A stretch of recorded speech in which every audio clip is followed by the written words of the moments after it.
Miami continues to slip a little bit, but again, not a whole lot different from everyone else. Only 2 red cards this week, and we kind of have to have like a red card counter every single weekend because sometimes, man, they get crazy.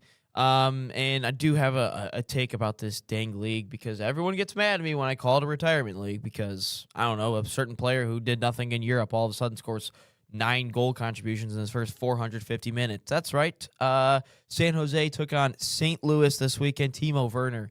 I mean, this guy just continues to have goal contributions. 4 goals, 5 assists in his first 450 minutes in their game against St. Louis. They win it 3-2 there at the bottom there. You see that one. But yeah, no, they continue to get things rolling. A team that DC United, a team that, did not scored 4 goals in the opening like 7 games or something like that. The last 2 games, they have 7 goals in their own right in the last 2 games. So shout out to DC United as they beat Orlando City 3-2. And then, I mean, Vancouver, it's always business as usual. They continue to get it done. 3-1 victory against the Colorado Rapids. I mean, they just continue to find the back of the net. Brian Wright, another brace in that game as well. But yeah, no. And then was an interesting. There was something interesting to be said about Thomas Mueller and all that stuff, just to see if he makes the 2026 World Cup roster. Maybe he doesn't want to play the rest of the season, or not the rest of the season, but the games leading up to the World Cup, because we have seen a handful of players potentially wanting to sit out the rest of their regular seasons with their clubs, depending on where they go, or depending on what the stakes are with the team. And then our good friend Callum Ewing with National Soccer Network South. He's a credentialed writer with the Atlanta United. They get a victory over Toronto 2-1. And when you get a chance to search up Muyumba's goal against Toronto this past weekend, make sure you do that because, man, that was such a beautiful goal. And then Miami continues to slip. They finish 1-1. I mean, it just seems to get worse. They've yet to win yet inside their new stadium. And one of their new signings, German Betarami, scores his 3rd goal in his 4th game to hopefully get back with the Mexican national team and be on their World Cup roster. But he continues to get it done for them. And then lastly, Marco Royce, his best performance, some people say, in his entire time with the LA Galaxy, as he gets a brace yesterday and beats Nate's Real Salt Lake Diego Luna's side. But yeah, 2 goals for Marco Royce, gets it done for them, and they are victorious. And there is just your MLS recap. Oh, also, I forgot to mention our good friends at For the Crew podcast. They get a 2-0 victory over Philadelphia, which I did find out this weekend that Max Arson's first name is Maximilian. I didn't know that. I just thought it was Max, but it's Maximilian or Maxwell. I thought maybe it was something like that, but no, his first name is Maximilian. He gets a goal in the first, I think, 4th minute or something like that. I forgot to mention Nashville, Sam Surridge. I mean, this guy just continues to score goals left and right.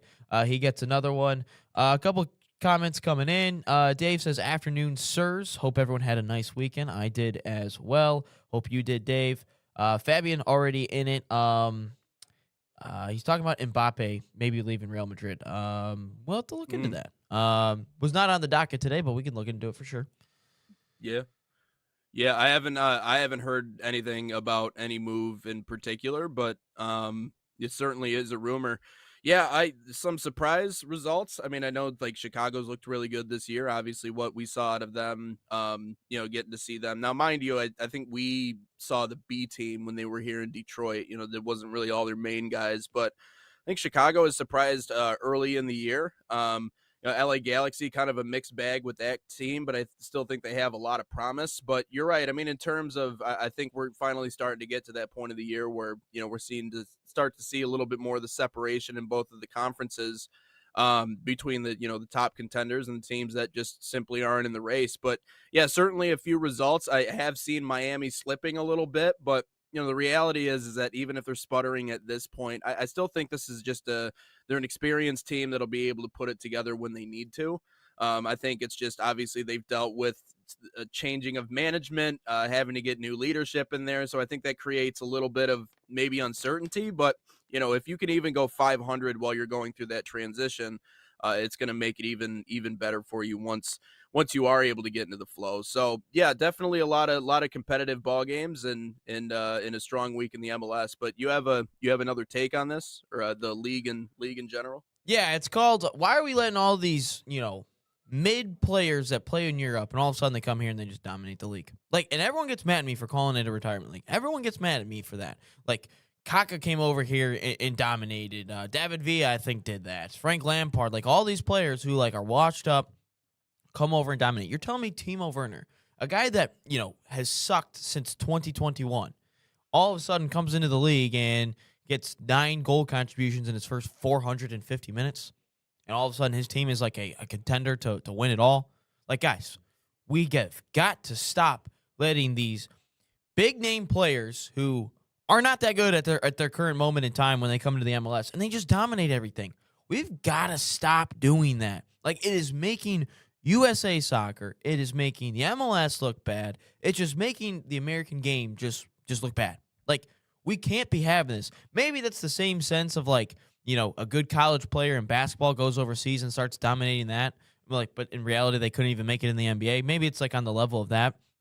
But these players, yeah, they used to be good, but now they're not good. Then all of a sudden, they get to the MLS and all of a sudden they become God. Like, guys, we've got to take ourselves a little bit more seriously here. We've got to up the competition or something like that. Like, Heung-min Son comes in here and blows things up. Thomas Mueller comes in and blows things up. Like, I don't have all the numbers in front of me, but there was a video. Everyone got mad at me for calling it a retirement league. But I'm telling you, when a player like this comes into the league and, doesn't really perform well at any of the clubs or anything like that, and all of a sudden shows up and it's like, dude, how did he score 9 goal contributions in the first couple of games? Like, that's just, I don't know, man. It just always annoys me. There's certain things with the MLS that really piss me off. The whole resting an entire squad one weekend because there's no pressure of like, okay, if you don't get 3 points, it doesn't hurt you in the end because there's still 8 teams. Half the league makes the playoffs. We got washed up old players showing up and they're dominating. Like, I don't know, man. The MLS just annoys me sometimes, man. It's just annoying. It's an annoying league. Yeah. Well, and I mean, it's just a different style of play too. I imagine, sometimes players from Europe or where have you, whether it be South America or anywhere else, probably come and join the MLS, and it flows differently than I guess it does in a lot of other places. I don't know. I mean, like when you look at the Prem, I know we talked about like with Arsenal and stuff. Like it's obviously the way they play has changed a lot. It's slower now. It's more tactical. I guess it's more measured than what it used to be. Whereas I think the MLS is, at least from what we've seen, and again, I could be completely wrong on this, but it just seems free flowing, and more You're not up and wrong. down and less defensive oriented, I guess. So I guess you go from a place where it's like it's so it's so measured and structured to a place where it's more up and down, in that respect. And maybe some of these guys settle into that and they realize that, they can be, I guess, a little bit more individually creative on the ball, or they can, make runs that they wouldn't have been able to make, or like would have been advised not to make in the past. So, I don't know. Yeah, maybe I don't know if retirement league is completely accurate, but I also feel like maybe It's accurate. It's accurate. I don't. Yeah, All right, here. mean, I gave him a massive negative. I'll give you a positive. The MLS. You guys aren't robots like the Premier League and the Bundesliga and La Liga. I'll give you that. I will give you that. And I will say there's like no pressure on any of these teams to like win ever. So I guess maybe it is free flowing because of that. Like if you were to do this in the Premier League, like, people get fired over this stuff for not winning things or getting relegated. But in the MLS, there's like no pressure to really do anything because all you got to do is be better than like 5 teams and you're in the playoffs. So like I guess that's the only thing I can, maybe say is like, you know what? They're not robots. It's not robotic. It's not every team does not play the same way, the way that the Premier League sides do and the like championship sides even play the same way. But like, no, I will say there's one positive is that they're just like no pressure on the teams and they all just looks like they're just having fun, free flowing soccer. I will say that. There you go, guys. MLS, it's your one compliment you're going to get.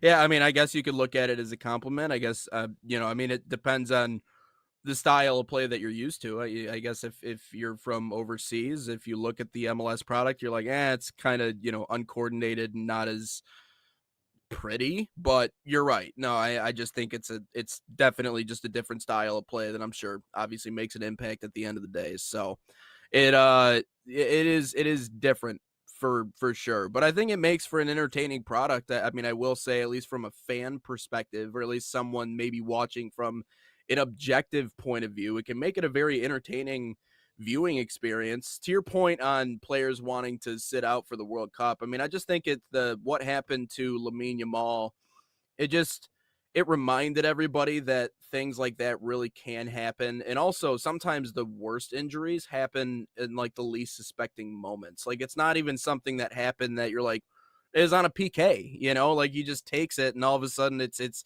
he suffers this injury. It's like Dante DiVincenzo in the NBA playoffs, recently just went to go make a cut and there goes his Achilles. So it's a question of usage sometimes. How much are you playing? And eventually you just step the wrong way once and your body just kind of gives out on you. So I think it's just not that they want to do like load management per se, but they just Oh, want to you make mean be sure that LeBron? yeah, no, well, I Load mean, look at management what be like LeBron's LeBron? doing look at what he's doing in the playoffs. I mean, He's not going to win it's it pretty anyway, so it impressive, doesn't really but matter. yeah, The Spurs but will beat I don't him. The know. Thunder will beat him. I don't know See who's him going to playing get with more his calls, Shea Gilgeous-Alexander or LeBron in an NBA playoff series. Boy, that's going to be horrible. I will say this. Lamine Yamal should be back by the World Cup. I mean, the timeline Yeah. is like right there, so he might miss a group stage game or two. Oh, I didn't realize. Okay. Yeah, it's only a I 5 mean, when week. they say the rest of okay. He's All going to right. miss the rest of the Barcelona The season. season. Yeah, The exactly. Barcelona Yep. season, not the World Cup. Mhm. I mean, Travis Simone's horrible injury that he just suffered this weekend. He tore his ACL, so he's out for the Dutch squad. I mean, I don't think he would have started or anything, but that's a guy that could make an impact off the bench. And Yeah. which, by the way, shout out Tottenham for actually winning their first game, and it didn't even matter because West Ham won. Oh man, you just love to see it. And then at the same time, they have more ACL injuries than Premier League wins in the year of 2026. Man, is it awesome! Man, I love that club so much. But yeah, no, Lamine will be back.